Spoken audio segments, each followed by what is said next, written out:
సిద్ధాపూర్లో ఎకోటౌన్ ప్రాజెక్టుకు line clear చేస్తూ కాంగ్రెస్ సర్కార్ జారీ చేసిన ఆర్డరే జీవో నెంబర్ 641. అసలు ఈ జీవోలో ఏముందో చూద్దాం. టీజీఐఐసి భూములను జీహెచ్ఎంసీకి బదిలీ చేశారు.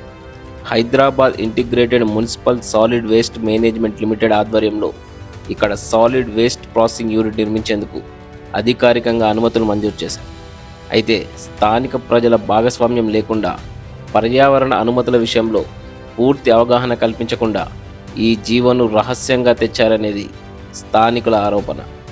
ఈ జీవో 641 సిద్ధాపూర్తో పాటు చుట్టుపక్కల గ్రామాల్లో అగ్గిరాజేసింది.